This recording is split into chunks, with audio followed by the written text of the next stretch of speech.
everyone, it's Shari Carroll here for SimonsSaysStamp.com with a card inspiration using the Paper Artsy Smell the Flowers Cling stamp set designed by Jo Firth Young. This stamp set has so many things to work with. There are about 7 flower images and then a really nice greeting at the bottom. And these are red rubber cling, and they're cut really nicely and close. So this is the stamp set, and I really like the whimsical look of these. So for my card, I'm going to use some of the smaller flowers, and I'm using the Tim Holtz watercolor paper and also the Ranger archival black ink. And I've put a couple of the flowers on my stamp press right in the center, and I'll go ahead and ink this up with my black ink.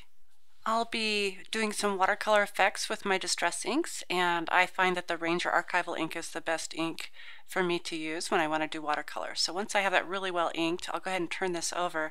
Do love using my stamp press because I can go ahead and adjust it wherever I want. And once I'm ready, I can go ahead and press that down. And I do like to run my fingers over, especially on the watercolor paper. And I am using the smooth side of my watercolor paper. But once I've pressed that down, I can go ahead and release that stamp press, and I have a great image. There's a smaller image that kind of looks like leaves and a grassy area, and also has another small flower. So I'll go ahead and ink this one up as well. And right in the opening between the flower and the large leaf, I'll align this to the flowers that I already have on my card. So you can kind of see that opening once I turn that over. Now I can just go ahead and align this right how I want it, and again I'll press this down really well. And the stamp press is a little bit flexible, so you can go ahead and get a really good push on that, and once you're done, just lift that up. I'll also be stamping some additional flowers, and I'll color these as well and cut them out, and then I can pop them up onto my card so I have a little bit more dimension. So any of the main flowers that I'll be using, I'm going to go ahead and do a duplicate. I'll start off by painting my leaves and stems, and here I have the peeled paint distress ink, and I just rubbed it onto my surface, and I'm using the Tim Holtz detail water brush, and I'll go ahead and dip into that ink, and it'll blend in with the water a little bit, and I'll turn my card so that I get a really good angle, and I'll just start watercoloring in by using that ink and water.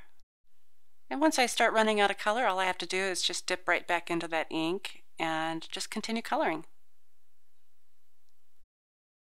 I will also be using peacock feathers for one of my other flowers, so again I'll just go ahead and tap that onto my surface, and I've cleaned my water brush off a little bit, and I'll just go ahead and swirl right into that color.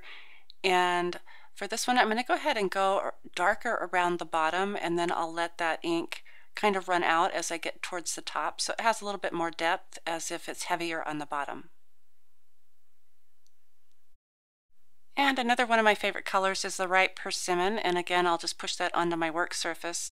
And many of you have asked what my work surface is, and this is just actually a placemat that I've got picked up like at the dollar store or Target, one of those stores. So it really works out well. I can clean it off in between. When I need to, I will use my craft sheet, but here I am just dipping my water brush right into that ripe persimmon, and I'm coloring in this flower as well. My last flower is a bit yellow, so I'm using the wild honey, and again I'll just go ahead and do the same thing I did with the others where I've pressed it into my work surface and picking up some of that color and just coloring in my flower. And again I'm going to try to use the heavier color at the bottom of the flower, and as it runs out it's lighter at the top. To get a little more intense color, I'm using the same color marker, so this is the ripe persimmon marker, and again I'm just going to add some deeper color at the bottom, and I'll just go back over a couple times, a couple passes, just to get some really good deep color, and had a little bit of fuzzy there that I wiped off. And once I'm ready, I can go ahead and take my water brush and just blend that into some of the other color. And I'll do the same with my wild honey and also my peacock feathers. So I've just added a little bit of color and again used that water brush just to blend.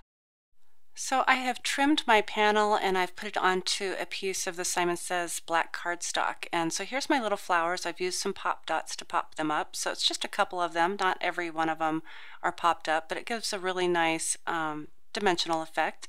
And so I have this piece of black cardstock that's left over, and I thought this would be really great to stamp my message on. And this message is actually almost a full card length, and for the first time, I don't think I've ever done this, but I'm going to go ahead and cut into this because I can't try to ink this in two separate pieces because these letters are really close to each other. So I'm going to go ahead and use my scissors like I would with my clear stamps and split those up a little bit. And here I'm just mounting this onto my stamp press, and what I really like about my stamp press, it has the grid line, so when I'm ready to stamp I can go ahead and line it up onto my card.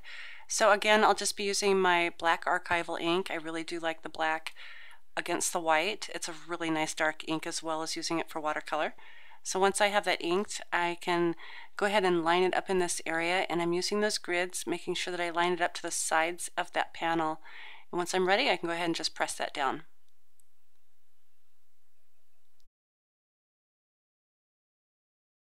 Okay, so I have mounted the rest of the message onto my stamp press again, and here I'm just using regular Versamark ink, and I'll be stamping onto my strip of black cardstock.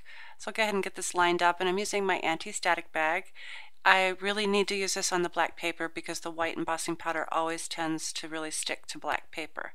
So once I'm ready, I'm going to center this. I haven't cut my paper to the width that I want it, so I'll go ahead and center my message and give that a good press.